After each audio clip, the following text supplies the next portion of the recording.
Okay. This is really just a dev vlog, I guess, to keep myself a little bit accountable so I can keep working on this as well as provide some updates so that looking back I'll have some kind of progress reports of a sense.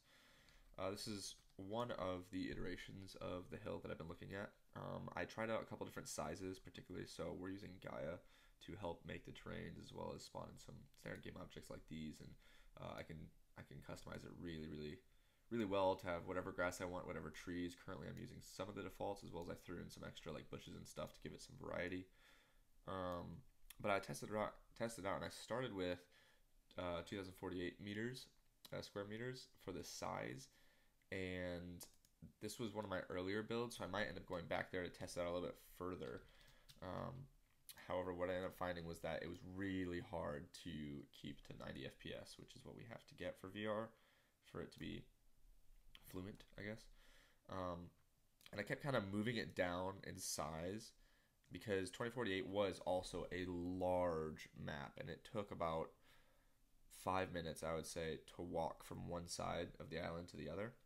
And so I kind of kept moving it back because I also wanted to have it in an area where, like, what I'm thinking to minimize load screens, we can use a portal system where we can duplicate the camera and then look through like a doorway. When you open the doorway, it'll spawn in a 2D plane that's just printing out what a camera's location would be, and that camera can then um, mirror its position relative to the portal location, so that you're constantly seeing a proportional view into the house, even though that house might exist like way under the map somewhere else, or way off in the distance, wherever we end up placing it, somewhere far enough away that um, ideally we can deload everything else, or majority of everything else, so that performance wise we can go really in depth and detailed on the insides of houses, because of course nature and outside with trees, the polygon count is kind of through the roof. It's a little bit obnoxious. One plus though is that performance wise, I've been reading around in forums, people saying that for VR, if you have any hope of hitting 90 FPS, that you need to have the polygons right around 1 million.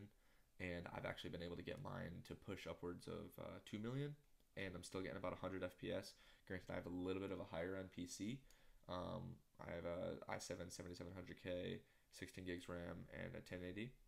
However, my best friend, my partner, he's going to be helping out with some of the modeling once he finishes up high school. He's got a i5 and a 1060, and he's saying he's still running at 90 when he checked it with the stats over here. So that's definitely a plus, is that we are looking good on the optimization side. And with that, I definitely want to find a better solution for grass. I really do, because these are all 2D textures. Now, if you're not looking at the grass and you're just walking, it looks amazing because the distance, I'm able to render it at a really high density and good groups and batching and stuff, so that helps with the performance. And it goes out a decent distance to where it's loaded. So in VR, the height of grass is proportional, and everything just seems fluid, I guess. It just looks proper at a distance when you're not looking directly at the grass. But then if you look straight down or you look at the grass, especially in VR, you're just seeing this 2D plane. It doesn't look very authentic. It doesn't look good. And so one of the things I want to do is invest and do some more research into other grass ideas and products that are out there. One of the things I'm doing is I'm buying a lot of assets and then just putting them to work in a way that fits my needs, simply because currently it's just me. My best friend's joining in any way that he can, but he's still in high school in his senior year, so that's pretty stressful for him. And I have another friend who's joining on that's definitely going to be, I'm excited for him joining up. He's getting a PC soon that should be able to help out with some of the game engine stuff. And he'll be working on landscaping and nature and sort of thing I'm doing right now, because my specialty is really in our scripts and everything coding based. And so I have this organized out to where these are things that I purchased and we're using separately, and these are all the ones that I've created, and ones that are specific to things that I've worked on, and things that anything in here you could ask me a question on, I would know exactly everything about it. So just for example, player animator, that needs a little bit more work. Currently we're using an inverse kinematic system for our character, so that if you sidestep in VR, your person will also sidestep, and then you can figure out where your elbows are, and everything looks like an actual humanoid. So that's really nice. Animator, getting that to work with it. I had it working a long while ago, and then I had an internship where I didn't get to work on a game for a while. When I came back, I couldn't remember where I was at, so I need to go back into that. But the things I've been working on most recently is the whole player is essentially finished. I need to do some more on networking. Currently, my network manager, it works for a local network. I haven't gotten it up to par with like my house and my best friend's house. But if we're both on my house on the same network, we can join the same server. So that's really good to know that that is working. We can see each other. We can move around. It sends all the packets are proper, and it works really, really well. Most recent script I did was something kind of minor, but for example, I changed this from a regular collider to this should be, is it not in Bush 1? Maybe, oh, it was a different test build I was doing. So I do have the script, but essentially these are the bushes that I added that were custom, or not custom, but from a separate asset, and this was my kind of entry level into understanding Gaia and using third-party game objects and stuff. But I set all their colliders because I still want to be able to walk through them, but I set them to a trigger, so that way I'm working on, where is it? Sound follow, play audio. Yeah, play audio and trigger.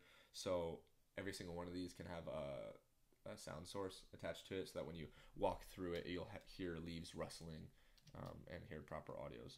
That's one of the things I've been working on lately is just audio sounds and getting them to align properly and create that more immersive experience. One of my previous levels that I was working on was, oh gosh, we've frozen up. What's happened? Uh-oh. We still gooch. There we go. One of my previous levels, I don't have it here because it was in a different build. I've also been trying to stay current with our version and continually updating it, rolling over. So that's taking a little bit of effort, but I think it's good in the long run because Unity's been making some massive improvements. But in that one, I was able to develop this script, which was really cool. Sound follow. So for performance-wise, you don't want to have just a buttload of sound files, like one per tree. While that would be more realistic to real life, where each tree makes its own sound, or a river, for example, each splash of water on the shore make its own sound.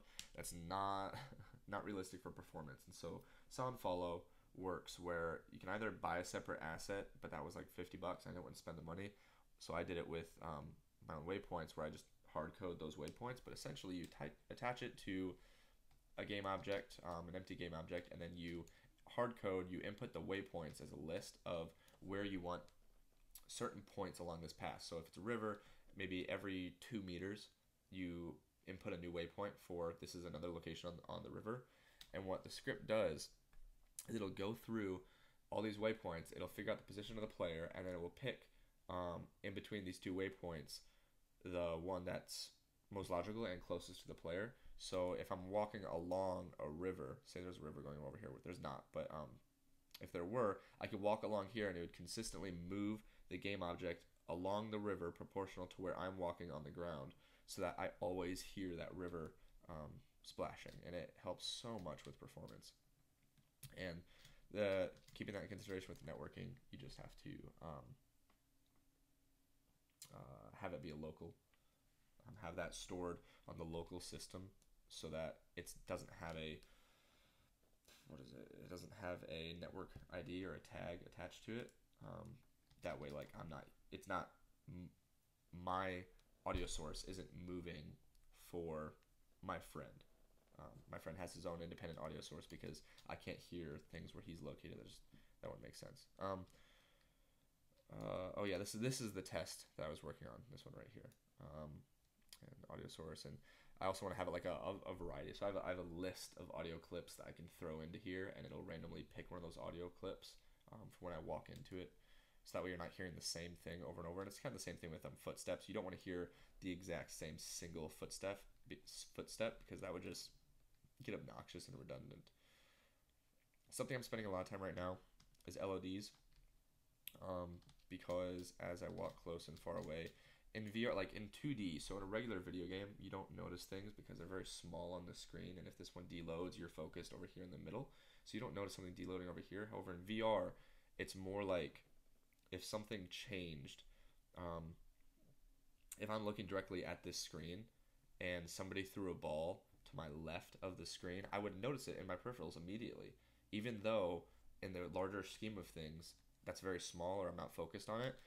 Just in VR, you notice level of detail changes so much more, and so working with getting those distances to be just like extended out, so when they finally do not render, um, it's at a it's a really large distance. So the two ways to get around this is keeping in mind sight lines, so making nature and making the landscape, uh, for example, making like a hill or a mountain over here so that you can't see past it, and that way you can shorten your render distance.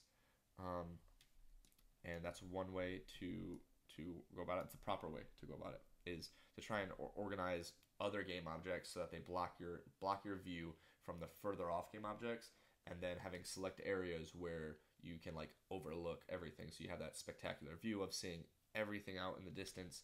And because at that point everything would be so far away, you can go standard lower, because you don't notice as much when something's a lower texture or lower resolution, a lower LOD. However, you notice the change when it changes from a high to a low. That's when you notice it. I can remember Call of Duty, Black Ops, is it one? I think had Kino der Toten. But in Black Ops, there's this one couch that within your small starting room, if you were to walk past 5 meters away, you could see the texture flip and change. And I never noticed it anything else anywhere else in the entire map because they did a really good job. But that one couch in the starting room, I noticed it right off the bat because it just stuck out. Now in virtual reality, that would be even more significant because that couch just has an actual physical size, to how you see it. Trying to think what else I want to go over. One interesting thing that movement systems for VR, a lot of studios, and game developers go with teleportation because they don't want to deal with motion sickness. They don't have to take that into consideration because it is slash was a kind of bigger consideration that they had to think about, and that would be detrimental because movement systems are really hard to figure out when VR first kind of hit mainstream. And then I don't know who was first. I think it was Dante Buckley with his VR game Onward. However, your brain has this like disconnect when you're playing a 2D game. You are properly able to distinguish your screen from the real world. And so forward for your character, your player, is always, for example, in a first-person shooter, where your gun is pointed or where your head is pointed. Now in VR, it's more like real life in the sense that you're not always walking in the direction that your head is pointed, right? So if I want to walk forward, say I'm walking down a hallway, and then there's like a classroom to my left, and I see my buddy in there, I'm gonna keep walking that direction, but look over and see my buddy, say hi. To do that, if you were doing it with the old system, you now have to change where your analog stick is pointed, actively to accommodate for your head placement. And then it's really hard on the developer side to figure out, okay, well, we don't want them to be able to sprint backwards or sideways, You want to be able to only sprint when you're going in the forward direction. So if I'm really looking behind me, if I'm looking like back here, I don't want to be able to sprint in a direction that doesn't seem realistic. So all that to be said, I think it was Dante, but he found a system where you take into considerations with your controller when you're in your movement system. You have both your analog stick as well as your entire controller is being tracked in 3D space. So he got to where in world space, so in the world, your controller will always have a rotation. Let's say north is 0 degrees, just to keep it easier to think about. If that's 0 degrees, all we want to care about is ultimately where's the analog stick pointed, right? So no matter what orientation the controller goes in, we want the analog stick to be related to north in the world space. However, in the API of how you reference the analog stick, its degrees is always 0 to 360 degrees relative to the controller because that's all you can move it. And so using some quaternions, which is just a more complicated rotation form, and it sucked for me when I first had to figure it out. But I believe, yeah. So you kind of get the rotation of where your analog stick is. and figure out what degree is that, right? And then you add that. I believe it's adding, or it's multiplying. It's multiplying it. So you take where you are pointing your analog stick, multiply that by where the controller is actually pointed, what direction the controller is pointed, and your resulting rotation or direction that you get is relative to the 3D world space, and it returns where that analog stick is pointed at all times. So even if I wanted to keep going this direction and I turn my controller this way, for example, if I'm carrying a weapon, I'm going to hold it like this. Now my controller is pointing to the right. I still want to go that way. I can do that by holding the analog stick to the right. So forward, and if I want to keep going that direction, it's now being technically negative 90 degrees. However, that in consideration with the controller's rotation, ultimatum, that's the word, becomes 0 degrees. It's kind of, I have a hard time explaining this system because quaternions are more complicated because we as people are used to what's called Euler right here. This is 0 to 360 degrees normal, and then some people know radians because of geometry, and that's like 0 to 2 pi. Quaternion is very similar to Euler. However, it only goes to 180 degrees, and then it accounts for like negative. And it was just, it's kind of a rabbit hole to go down in explaining. It was one of the more complex things I had to figure out. However, ultimately, to summarize the movement system, it's really nice that this one was found, I guess, that Dante implemented this already in his game because it's shown success with the player base. People were very hesitant about locomotion because most of the systems that were tried cause motion sickness, and if you're trying to get people to buy VR and go mainstream, them having motion sickness in the first 5 minutes is not a good selling point. So this motion system helped a lot to give you locomotion, so it felt like a more natural human interaction in virtual reality rather than just teleporting, turning your screen to black, and then bringing you back up. And so that was the motion system. The rotation system, very straightforward. I have two options. It's set by a Boolean. You can go in the settings, but left is snap turns left, or right is snap turn right, and you can also activate smooth turn and then sensitivity for that and how fast you want to turn. I found that snap turns is kind of the same logic as the movement system and the teleportation system. They do snap because it helps your brain accommodate for motion sickness and make sure you don't get it. I personally have done VR so much that I can do smooth rotation and I feel fine. However, it's the kind of thing where no matter what motion system you do, no matter what rotation system you do, it's all about the time it takes to become accustomed. If you get motion sick on planes, the more you ride planes, the less you get motion sick. And same thing with boats. So it's really about reducing the amount of time it takes for a user to get comfortable with a certain system. However, the rotation is one that, for me and for a lot of the people I've had test out my game, triggers them a lot faster. So that's why I want to have that ability there for if you're a more experienced VR player, you have that because it feels a little bit more fluent. However, your brain getting used to that kind of a thing takes a long time, or getting used to VR takes a long time. So you have to be an experienced player for that. And the snap turns are there to provide the same functionality with a easier entry to the movement system. I've also got some status effects, and so player status. This holds all of the, whether they're running, moving, walking, if they're taking damage, things like if they can rotate, for example, to prevent holding right with snap turn and then just spinning really fast in a circle. I just did a coroutine where it has a timer basically so we can keep going through our code, and then the coroutine will figure out, okay, when are they allowed to turn again. In the status, though, one thing is that I can't remember what the game was called, but there was one VR game that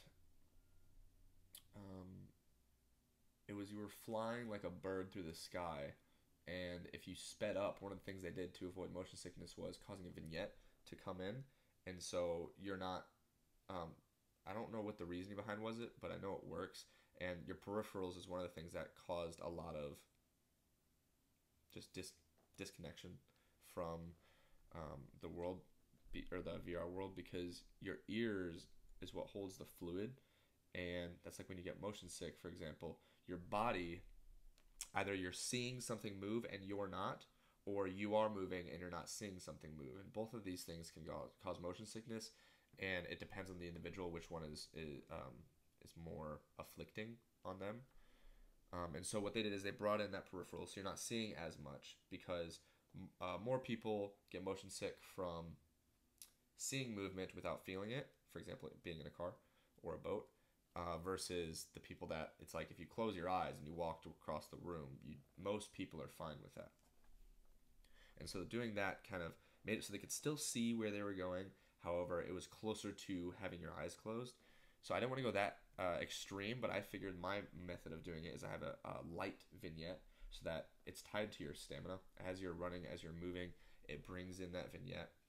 And so it helps a little bit if you're moving really fast. For example, if you're sprinting, currently I have a system where you can walk and then you click once to run, and if you double click, then you'll sprint, because I've always wanted to be able to have a difference between running and sprinting, because in some games you feel like it's one of the biggest game developer sins is if you have to follow somebody to make that NPC walk faster than your walking speed, but slower than your running speed, and that sucks. And obviously, I'm not going to be making that mistake, but I also think having a large variation in how fast you move is a big feature to have, in my opinion. So having that vignette kind of tie in, and you get a little bit of a tunnel vision, the faster you're going and the lower your stamina is. It's the same thing as when you get tired. Like if you're sprinting for a long time, and then when you get tired, you're just going to have to take a breather. Typically, we go down on our hands and our legs. Now, a player isn't physically moving, so they won't actually be fatigued to do that.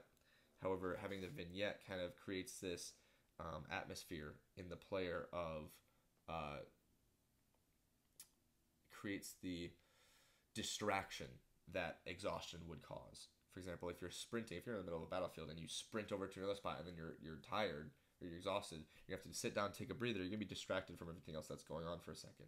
And so the vignette does two things. A, it helps with that movement a little bit, and B, it causes this distraction, as in you're not as aware of your surroundings. Your peripherals are a little bit tied in, and it's at just the spot currently where it's only a little bit. It only takes out just a little bit of your peripheral vision. So what you're seeing, it doesn't feel as significant as that flying game.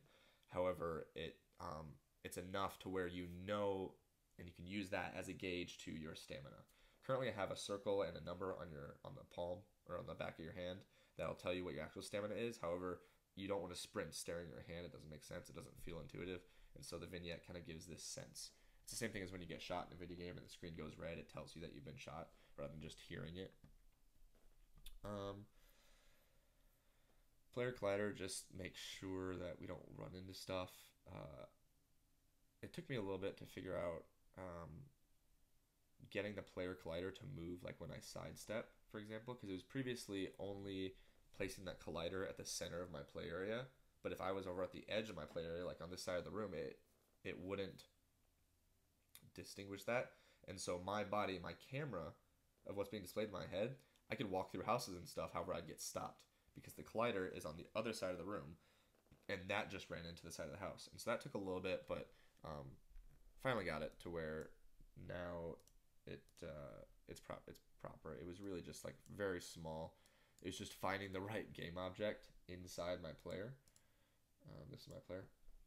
I have it deselected right now because something a little bit weird. I'm just kind of jumping all around because I wanted to cover a lot of topics, and it's really just most for my accountability on here, make sure I see progress in myself. But boom, this looks obnoxious. That's because I have post-processing tied to it. Now, so like, I think everybody can agree that this is overdone bloom. It looks excessive. The saturation is too high. The houses just get really dark. It looks unrealistic. Now, the reason it looks this way is because I wanted all of this is for VR. It's VR from the ground up. And so every time I did something with post-processing, I never looked at it on a 2D screen. I would always have my headset on and be changing the values in real time. So it gave me the realist looking post-processing. And so I think that's something that gave me a little bit of an edge, is doing it this way, because had I been looking at the 2D screen, I would have dialed everything back and looked at VR and say, meh, it's good.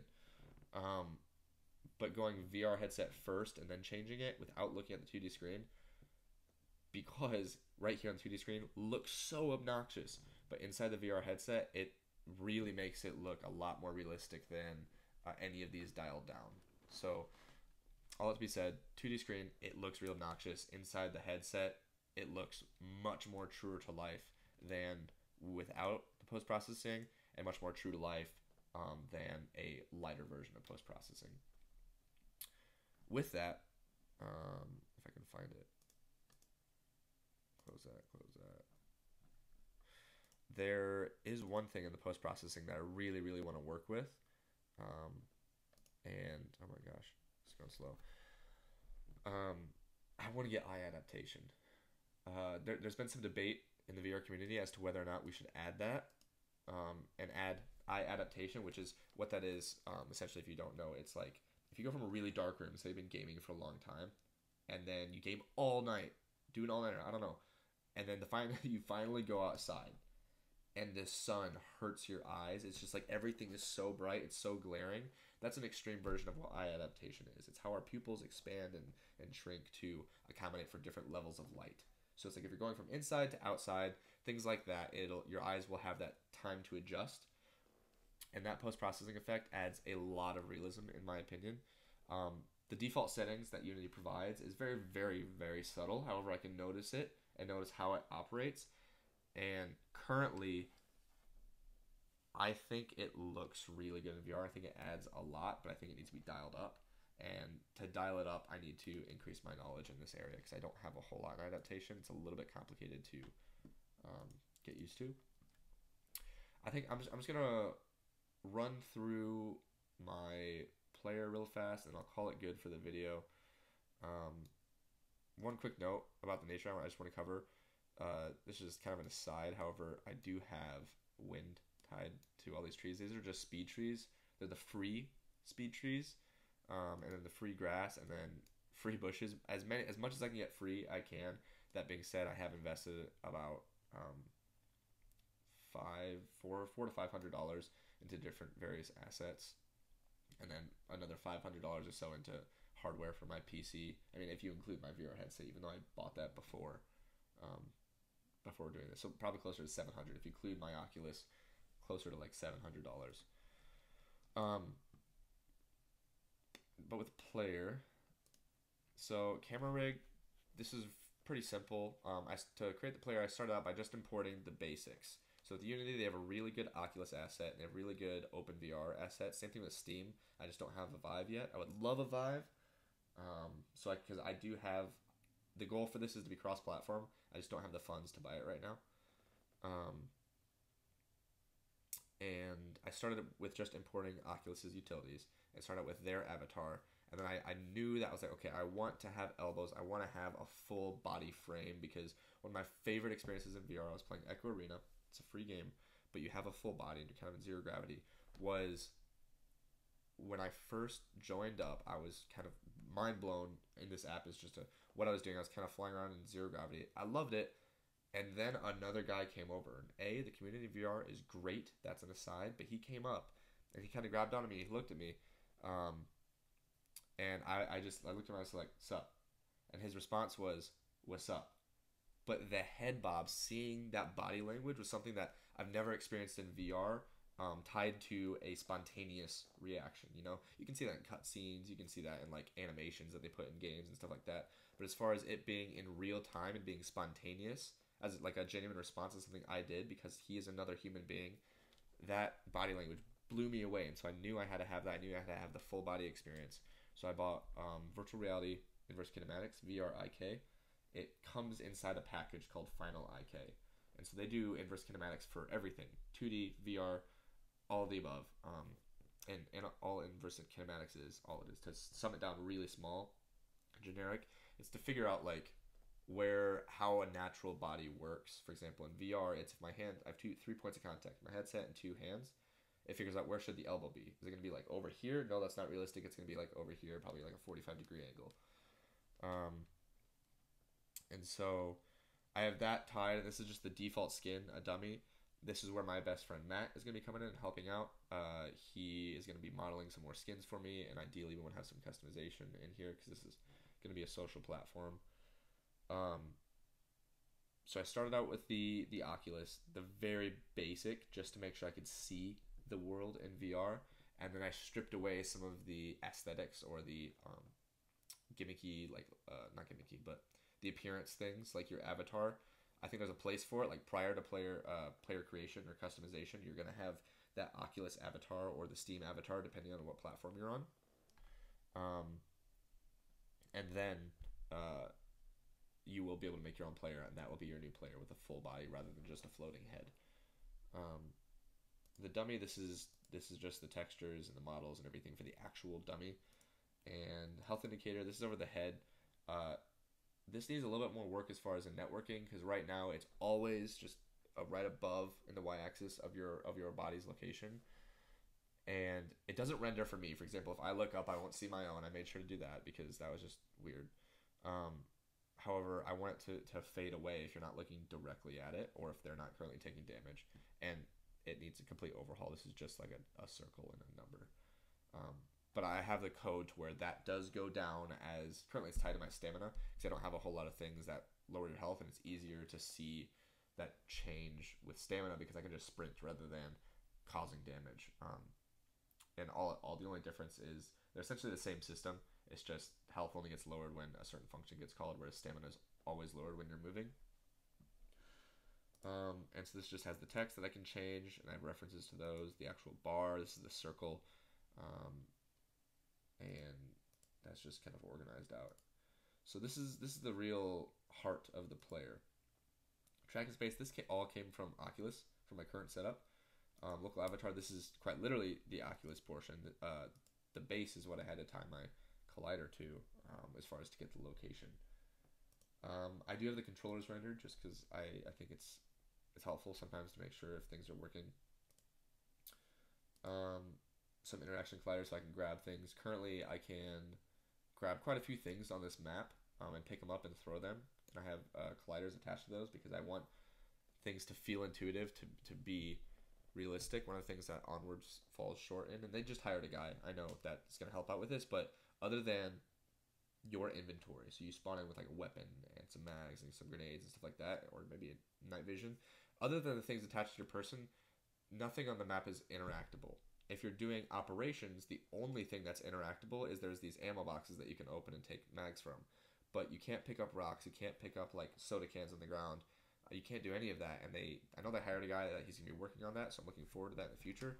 However, I want that feature to be right out the gate in the hill, because it seems so basic to me of a need in VR. Because if all you're doing is seeing, well then it's not virtual reality. It's just you're watching a movie, in my opinion. You're controlling a movie if you can't actually interact with the world. And in VR, your interaction is only getting higher from a regular game. So I'm trying to make as much stuff interactable as possible. That's the point there. Center eye anchor. Currently have it set up to where we can have a HUD. For example, when you get tired, the vignette is separate. That's tied to the actual camera on here. Screen fade and then vignette and stuff, and post-processing is tied to the actual camera. The HUD is more like it's going to overlay a blood texture if you get hurt, as well as this is how I attach the head so that the inverse kinematics will match my head's placement. If I tilt it to the side, the character will tilt its head to the side. That's just a reference. And then a lot of my custom scripts are placed right on the player himself. You get the character controller, player motor is my script, user controller is my script. Is it? Yeah, it's my script. Player status, network setup. This one was custom script for myself. However, I did have to pull a lot of info offline because networking isn't my specialty, but I can understand it enough to get it working. And then I have some audio sources. For example, like if you're underwater, it plays this underwater like 15-second loop. I still need to do visual effects for that though. And then splash source, for example, if I jump into the water, I can play this. And it's really rudimentary. I need to have randomly grabbed from a list, so you're not hearing the same audio source. But this is just for a proof of concept, essentially. And then also taking in a whoosh, like a breath, before you go underwater. Just for an example of the water, it looks pretty nice. I would say it's sufficient. That grass shouldn't be there. I want some more rocks, for example, littered across here. That's going to pull a little bit more on the CPU than it will on the GPU, definitely CPU. So I have to balance that with performance quite a lot. One of the unfortunate things about VR is with water, a lot of the reflection systems are based off of where your camera is located versus where the water is located, or the reflective surface and stuff, and like what's past that. Well, because some systems use renders everything twice and then offset for eye position, um, that, as well as some other systems don't do that. It's really funky and hard to nail a specific water configuration that has reflection. So to show what I'm talking about, this looks better than this does, in my opinion, because you see, like, as you go off in the distance, it gets lighter and it blends more into the skybox.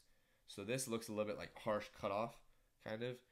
So it doesn't look as much infinity, as though you're like on a really secluded island. It doesn't look like that because of that reflection. This looks harsh cutoff. However, we have to do it this way because with the reflection and having two eyes, if you close one eye in VR, so if I have my headset on and I close one eye, it looks flawless. It looks so good. And I close the other eye, looks flawless, looks so good. When you open both eyes, it's this shimmery, shining mess that hurts your eyes to look at, genuinely and physically. Like, you feel pain, and so it's just not good. And then the other one is Gerson Displace. I'm kind of debating if I want to keep it or not. Currently, I have it turned off because I don't really like the way it looks. I sort of like this more consistent, just ripples in the water, because this is what Gerson Displace does. It kind of creates this illusion of actual waves, even though if you look at the texture at a 2D level, you can see it's just the shading that's changing. But if, like, you're way up here, like, I don't know. I personally don't think I like it. It prevents, like, a single line, for example, of the sun's reflection, which isn't lined up per se. I need to look at that and figure out why.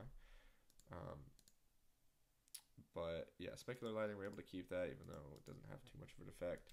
It just changes the hue of, like, this reflection or the sun. So yeah. Now, also another note is the water looks drastically different. For example, the water is one thing I think looks amazing with the post-processing effects on a 2D level. In VR, it looks just as good. But like some of the other things look like poop with the post-processing. If I turn it off, it just looks bland. But yeah, I think I spent like just under an hour or something recording this, or maybe like half hour. I don't know. This is just first dev vlog. I wanted to keep myself accountable, kind of make a point in video so I can see where I'm at this point in time, as well as if people want to see the progress, I guess, of the hill and how it's coming along. That's cool too. They'll be able to see that and give me some input, tell me what they think.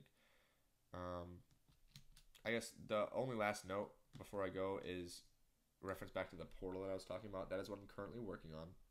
As far as the forefront of my mind is having, like, the ideal scenario is when you press your menu button, flat button right here, I want to have a menu spawn up. So currently I have it where you can grab a ball, and when you grab the ball, it loads the 2D menu, and that's going to kind of like circumference around you, so that you can look all around and see every aspect of your menu.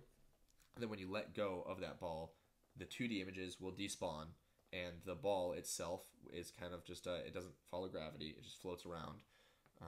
And when you let go, not when you let go, but if it gets over 5 meters away from you, it'll despawn, and nobody else can see it. They can't control it because it's your menu.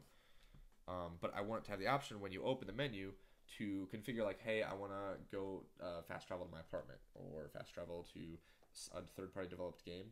That's one of the little tidbits that is going to be a long-term goal for this project. That's kind of what I want.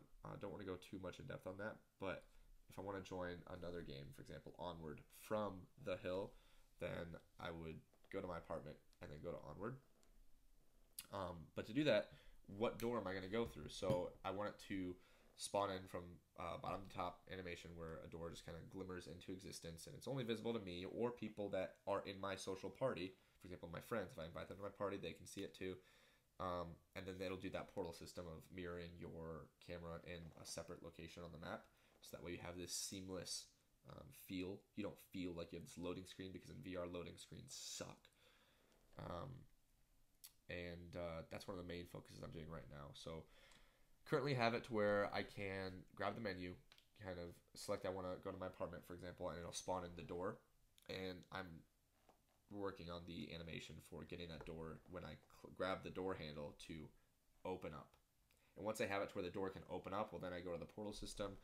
The portal system will be pretty straightforward. I just need to verify it's working with my performance side of things, that in the ways that I hope. But as far as the actual getting it done and the process and the code behind it, it's already done.